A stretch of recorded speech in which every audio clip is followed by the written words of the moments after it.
Spring 1945. Northern Italy. The Apennine Mountains rise like ancient sentinels, their snow-capped peaks piercing storm clouds that have hung over these valleys since the Romans marched beneath them 2,000 years ago. For the Allied armies clawing their way north from Rome, these mountains represent more than geography. They are mathematics. Cold, brutal mathematics that transforms every river, every gorge, every shattered bridge into an equation written in blood. The German defensive planners had every reason for confidence in their Alpine fortress. Wehrmacht engineers had spent months perfecting their demolition work. Every bridge across every river from the Po Valley to the Austrian border carried explosive charges.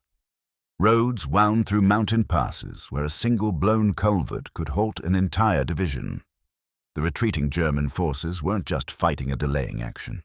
They were conducting a masterclass in defensive warfare, using terrain as their deadliest weapon. Field Marshal Albert Kesselring's strategy is elegant in its simplicity. You don't need to defeat the Allies in open battle when Italian geography will do it for you. Every river crossing becomes a killing ground. Every demolished bridge forces the enemy to stop, regroup, bring forward engineers, construct a temporary span while your machine guns carve them apart from the heights above. The Allies might have air superiority, might have numerical advantage, might have unlimited industrial capacity somewhere across the Atlantic. But none of that matters when your tanks are stranded on the wrong side of a 200-foot gorge with the bridge lying in twisted wreckage at the bottom. The mathematics are simple and devastating. A standard military bridge construction project requires weeks of work. Heavy equipment must be brought forward. Massive steel girders fabricated in distant factories must be transported on specialized rail cars. Cranes capable of lifting 40-ton bridge sections must be positioned at precise angles. All of this under fire in mountain weather, with supply lines stretched thinner than piano wire. And then one morning in late 1942, something changes. Engineers of the British 8th Army begin assembling something that looks like an enormous Meccano set beside the Magerda River in Tunisia. Steel panels, each one 10 feet long and 5 feet high, weighing 570 pounds. Light enough for 4 men to carry. Simple enough to connect with pins and sledgehammers. Modular enough to adapt to any span, any load, any tactical situation. Within hours, a bridge spans the river. Tanks roll across. The advance continues. The Germans, observing from their positions, would have recognized the tactical implications immediately. Bridge construction was supposed to be a ponderous, time-consuming affair, requiring specialized equipment and weeks of effort. Yet, the British were accomplishing it overnight, in the dark, sometimes under direct fire. They were building bridges faster than the Wehrmacht could destroy them. What Field Marshal Kesselring and his staff couldn't yet fully grasp was that the equation governing mountain warfare had just been rewritten. The impregnable Alps, those ancient guardians of the German southern flank, were about to discover that rivers could become roads when the right tool met the right crisis. That tool had been conceived by a quiet British civil servant. His name was Donald Bailey, and his invention was about to change the mathematics of warfare forever. The crisis that demanded innovation. September 1939. As German panzers rolled across Poland with terrifying efficiency, British military engineers faced a problem that kept them awake at night. It wasn't the problem they'd expected to have. The problem was weight. The British Army's standard military bridge, the Inglis, was a leftover from the trenches of the Great War. Tubular steel construction, 19-ton load capacity, adequate for the trucks and light armor of 1918. But the Inglis couldn't support the 23-ton Matilda medium tank that was now Britain's main armored weapon. And the proposed Churchill heavy tank, desperately needed to counter German panzers, would weigh 40 tons. You couldn't just strengthen the Inglis. Engineers had tried. The mathematics didn't work. Making it stronger meant making it heavier, which meant requiring more men and equipment to deploy it, which meant taking longer to construct under fire, which meant more casualties. which meant tactical immobility. The very problem they were trying to solve became worse with every attempted solution. After Dunkirk in June 1940, the crisis became existential. The British Army had evacuated from France, leaving behind nearly all its heavy equipment. Tanks, artillery, trucks, everything needed to defend against the invasion that seemed inevitable. And even if they could rebuild their armored forces, what good were tanks if you couldn't bridge obstacles to keep them moving forward? The experimental bridging establishment in Christchurch was tasked with finding a solution. They needed a bridge that could support 40-ton loads. That could be transported in standard trucks without specialized rail cars. That could be assembled without cranes or heavy equipment. That used materials readily available from British industry, already stretched to breaking point by war production. And they needed it now. Not in 2 years, not after careful peacetime development and testing, but immediately.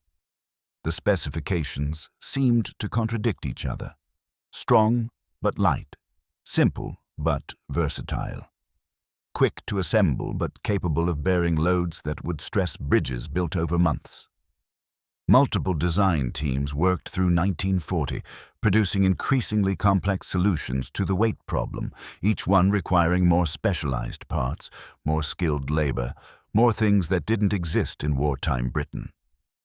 Then, in late 1940, at a conference on the problem of temporary military bridges, a quiet man in his late 30s stood up to present an idea. He wasn't a military officer. He wasn't a famous engineer.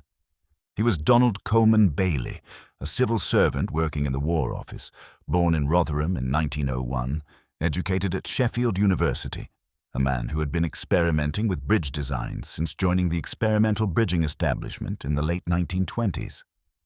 The concept he presented had its roots in ideas he'd explored years earlier, back in 1936, though the War Office had shown little interest at the time. But now, with Britain's survival at stake, the fundamental insight he'd been developing suddenly seemed urgent.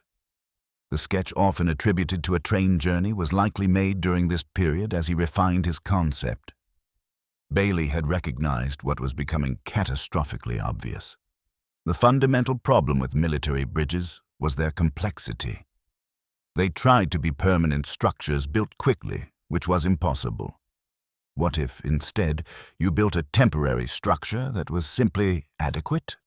Not elegant, not impressive, just functionally strong enough and tactically fast enough. The concept was almost laughably simple. Rectangular steel panels, welded into truss units. 10 feet long, 5 feet high, connect them end to end with pins, stack them for strength, add cross beams, lay decking. That's it. No cranes needed, no specialized tools, just panels and pins and sledgehammers and men. The beauty of the design was its elegant simplicity. It solved the complexity problem by eliminating complexity. Every panel identical, every connection the same. If you could carry 570 pounds between 4 men and swing a sledgehammer, you could build a Bailey bridge. The skill required was minimal. The time required was minimal. The equipment required was minimal. And because the panels could be doubled or tripled in any configuration, the load capacity could be scaled to match any requirement. The military officers at the conference looked at Bailey's sketch with skepticism. Too simple, crude, inelegant. Where was the sophisticated engineering? Where was the innovation? But one officer understood what Bailey had done. Lieutenant General Sir Gifford Lekain Martel, himself a bridge designer, recognized genius when he saw it. This wasn't sophisticated because it didn't need to be. This was practical engineering stripped to its essence. Martel became Bailey's champion, pushing the design forward through military bureaucracy. On February 14, 1941, the Ministry of Supply gave Bailey an order that would have been impossible in peacetime. Produce a full-scale working prototype by May 1st. 75 days to design, fabricate, and test a bridge system that would need to support the entire weights of Britain's armored future. Bailey worked around the clock with a small team at the experimental bridging establishment. Every calculation checked and rechecked, every weld tested, every pin connection load tested. The prototype came together in a field near Christchurch, assembled 2 feet above the ground to allow access for measurements and observations. Then came the test that would determine whether Bailey's envelope sketch would become military reality. They needed to load the bridge until it failed, to find its breaking point. The problem was equipment. They didn't have modern tanks available for testing. What they had was a World War I relic, a Mark V tank, vintage 1918, weighing approximately 29 tons. The engineers drove the Mark V onto the bridge, positioned it at the center of the span, then removed the supporting jacks beneath. The bridge held. They added weight. Smaller tanks positioned on platforms on top of the Mark V pig iron loaded into every available space. The accumulated weight climbed past 40 tons, past 50, past 60. The bridge held. When it finally failed, the load exceeded anything a tactical bridge would ever need to carry. The prototype had proven the concept. Rectangular panels pinned together could support enormous loads. The modular system worked. From prototype to production, building the unbuildable. May 1941. Donald Bailey's design has passed its tests. Now comes the harder part. Building thousands of these bridges while Britain's industrial capacity is already stretched to the breaking point by war production. The challenge seems insurmountable. The Royal Air Force needs aluminum for aircraft. The Royal Navy needs steel for destroyers. The Army needs everything from tanks to rifles to boots. And now someone wants to divert precious steel and manufacturing capacity to build bridges. But Bailey's design contains a hidden advantage that makes mass production possible. The individual components are small. A single panel weighs 570 pounds, manageable by 4 men, transportable in any standard 3-ton lorry. The panels don't require massive steel mills or specialized heavy industry. They can be fabricated by small engineering firms, the kind that usually made window frames, bedsteads, greenhouse components. The Ministry of Supply sends out contracts to over 650 companies across Britain. Firms that have never built anything military suddenly find themselves manufacturing precision bridge components. A company that made commercial kitchen equipment begins welding truss panels. A greenhouse manufacturer starts fabricating deck stringers. A bedstead factory produces cross braces. The beauty of the modular design means these components don't need to be particularly precise. As long as the pinholes line up and the dimensions are within reasonable tolerances, panels made by completely different manufacturers will connect perfectly. This distributed manufacturing approach means production can scale massively without requiring new factories or equipment. By July 1941, full production begins. The goal is ambitious: 25,000 panels per month. Each panel must be welded, inspected, tested, then shipped to military depots across Britain and eventually to combat zones worldwide. The logistics are staggering, but the distributed manufacturing system works. Small firms produce components, larger assembly facilities put them together, and the Royal Engineers receive crates of panels that can be assembled into bridges of virtually any length or capacity. The first production Bailey bridges reach military units in December 1941. Training begins immediately. Royal Engineer companies learn the assembly process, lay out rollers on both banks, position the first panels, connect them with pins, add cross beams, push the growing structure forward on the rollers until it spans the gap, lower it onto prepared abutments, add decking and side rails. The entire process, once mastered, takes hours instead of weeks. What the engineers are learning is a new kind of warfare. Mobile warfare, rapid warfare. The kind of warfare where momentum matters more than fortifications, where keeping tanks moving counts for more than building permanent infrastructure. The Bailey Bridge makes this possible.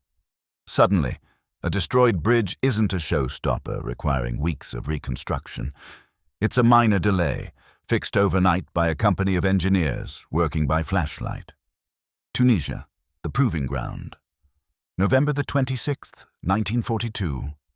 The Majerda River near Mejez el Bab, Tunisia.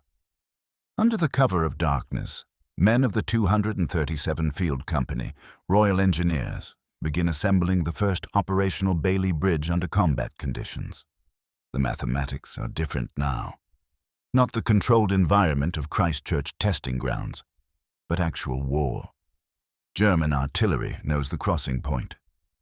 Luftwaffe reconnaissance has photographed the river. Every minute the engineers work, they're gambling that the darkness will hold, that the next shell won't find the growing bridge structure, that they can complete the span before dawn brings enemy air attacks. The panels connect with methodical precision. Pin, sledgehammer, next panel. Cross beams slide into place. The structure grows across the darkness, pushed forward on rollers, a skeleton of steel reaching toward the far bank.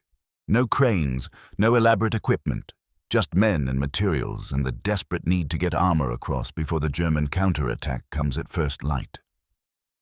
By dawn, the bridge stands. Tanks roll across. The advance continues. The first operational Bailey Bridge in World War II has proven the concept works under fire. But the real test, the brutal trial that would prove or break the Bailey system, comes 6 months later in Sicily. July 1943. The island of Leonforte. The 3rd Field Company, Royal Canadian Engineers, receives orders to bridge the Demolished River. The problem, they're on the wrong side of enemy lines. German positions overlook the crossing point. The span needs to be 50 feet, and it needs to be completed in hours, not days, because Allied armor is stalled without the crossing. What the Canadian engineers accomplish becomes legendary. Working under direct machine gun fire, with mortar rounds bracketing their position, they assemble the Leonforte Bridge in 4.5 hours. Men carry panels while bullets crack overhead. Sledgehammers ring against pins while shrapnel whines through the air. Engineers fall wounded, others take their places, and the bridge grows panel by panel across the killing ground. When the last deck plank is secured, tanks from the 1st Canadian Armoured Brigade immediately begin crossing. The German defensive position, anchored on the river barrier, collapses. The advance resumes. The Leonforte Bridge proves something crucial. Bailey bridges can be built under fire. They're not just rear area engineering projects. They're tactical weapons that can be deployed at the point of contact. Across Sicily and into mainland Italy, the pattern repeats. Germans demolish every bridge as they retreat. Allied engineers bridge every gap within hours. The Wehrmacht's strategy of using destroyed infrastructure to slow the Allied advance fails because the Allies simply rebuild the infrastructure faster than it can be destroyed. The Italian laboratory, where mountains met mathematics. September 1943. The Italian mainland. For the next 20 months, Italy will become the ultimate testing ground for military bridging. Not the sweeping tank battles of North Africa or the breakout campaigns of France, but grinding mountain warfare where every river, every gorge, every blown bridge is a tactical crisis. The geography makes traditional military planning obsolete. Rivers in the mountainous Italian interior run fast and deep, fed by alpine snowmelt. Gorges carved through limestone over millennia plunge hundreds of feet.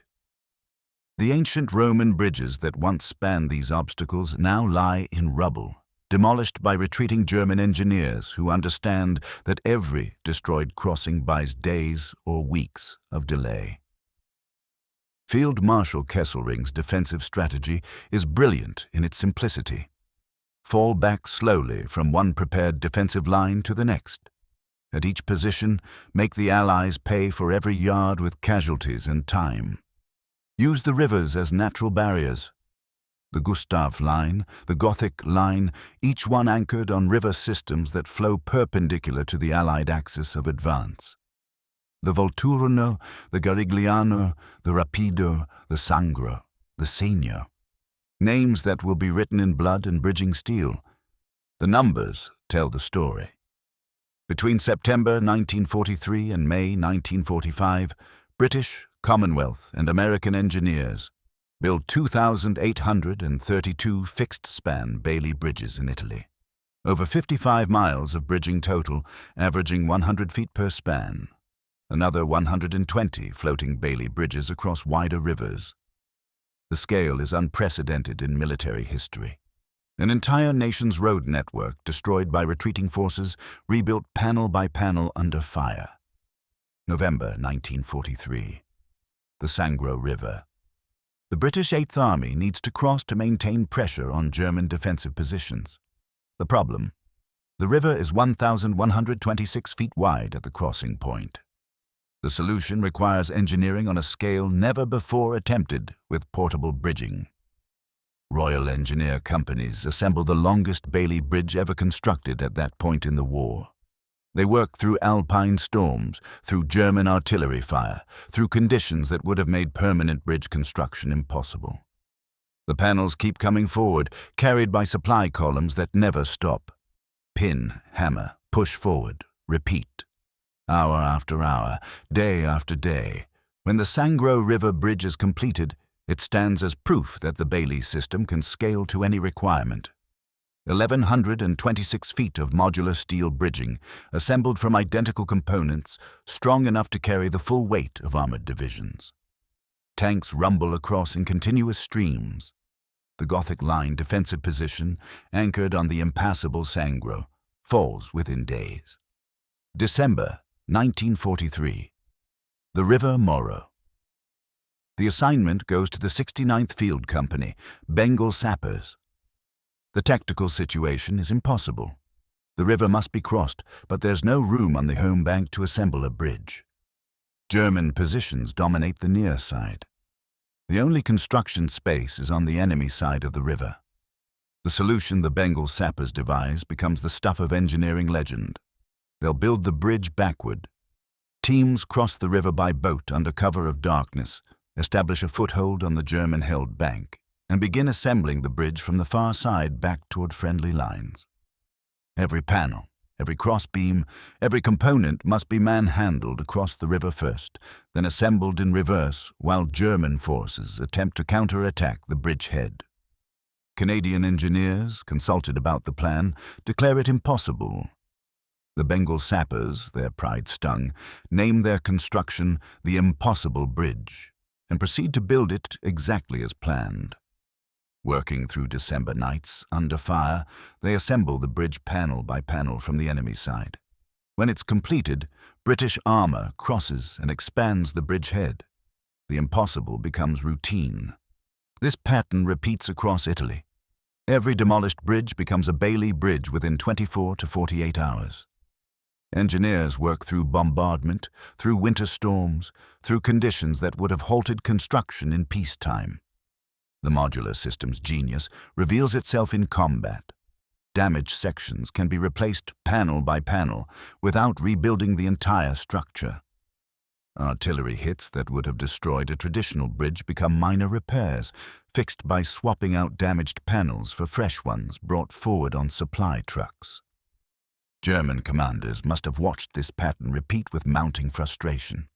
Their defensive strategy depended fundamentally on using natural obstacles to buy time. But time was exactly what the Bailey Bridge denied them.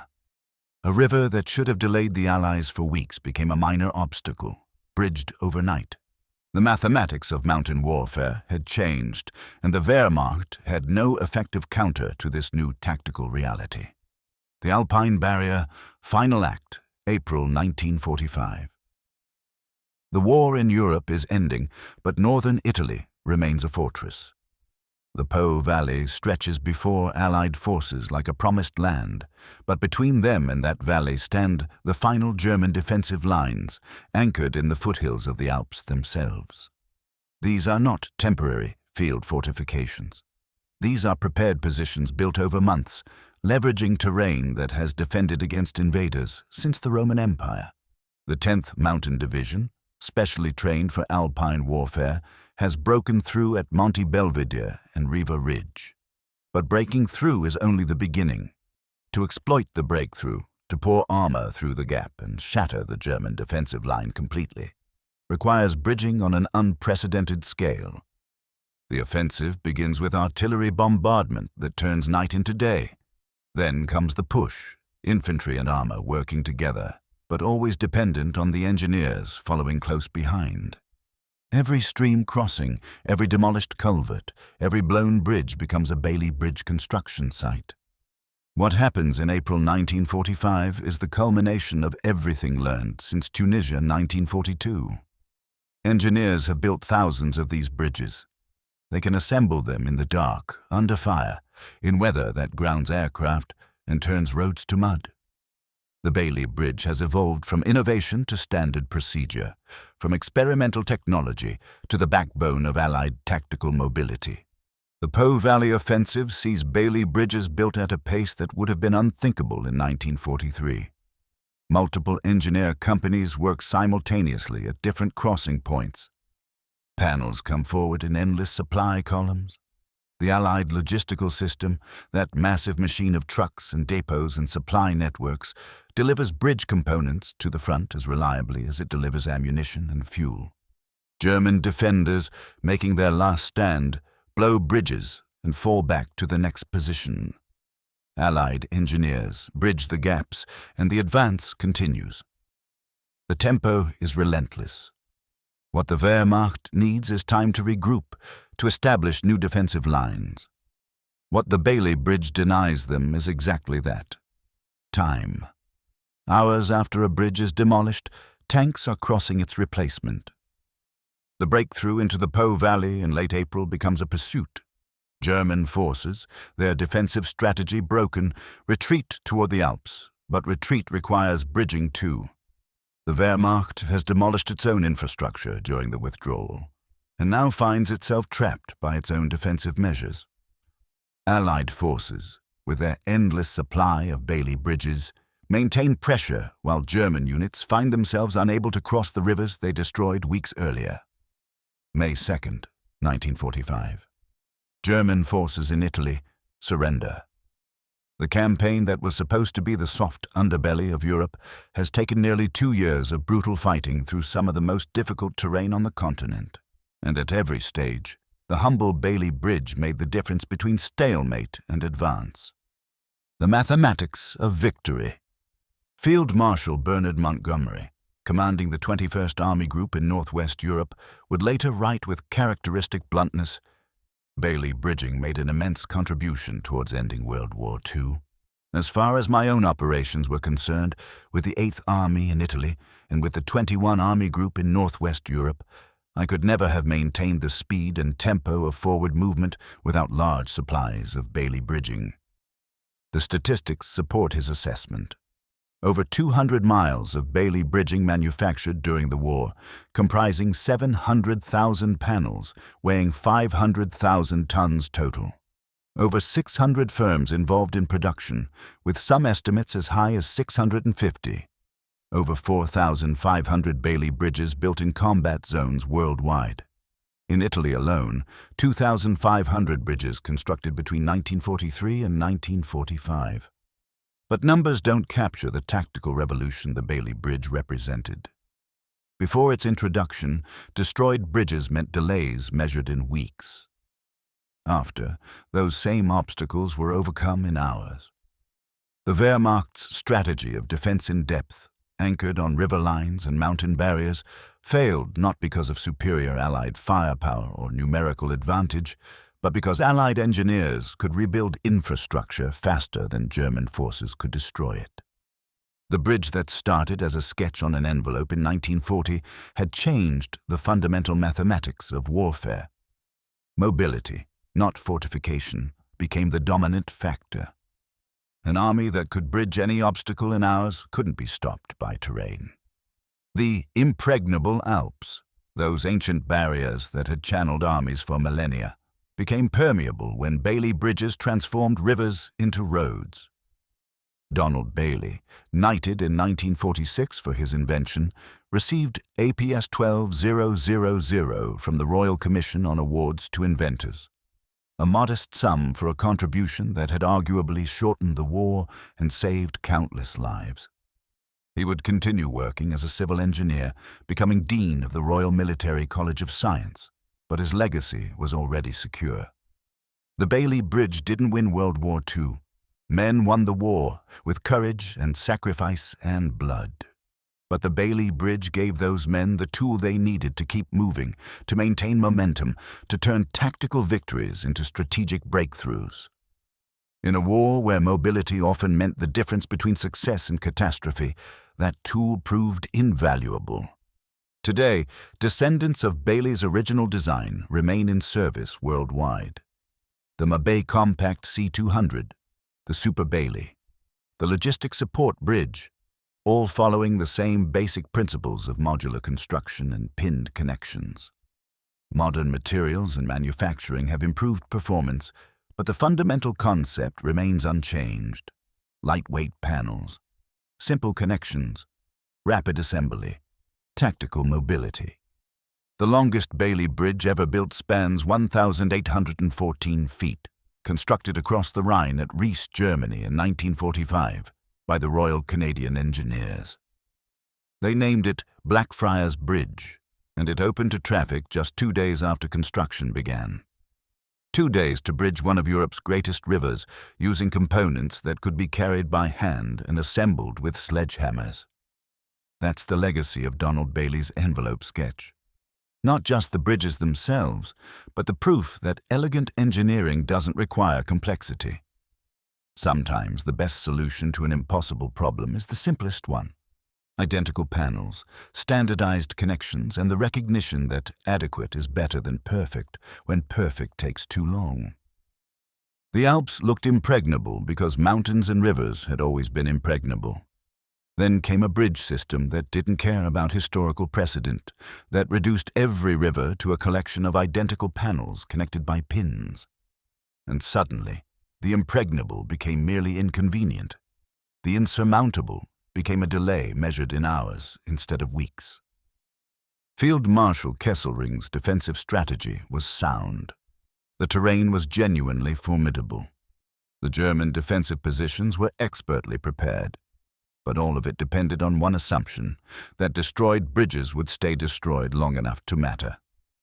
The Bailey Bridge proved that assumption false, and with that proof, the mathematics of mountain warfare, the ancient calculus of terrain and obstacles, changed forever. If you found this deep dive into the Bailey Bridge fascinating, make sure to hit that like button and subscribe to Warline for more untold stories of World War II innovation, from the engineers who turned rivers into roads to the technologies that changed the course of history. We're uncovering the moments that made victory possible. Don't miss our next investigation into the hidden innovations that won the war.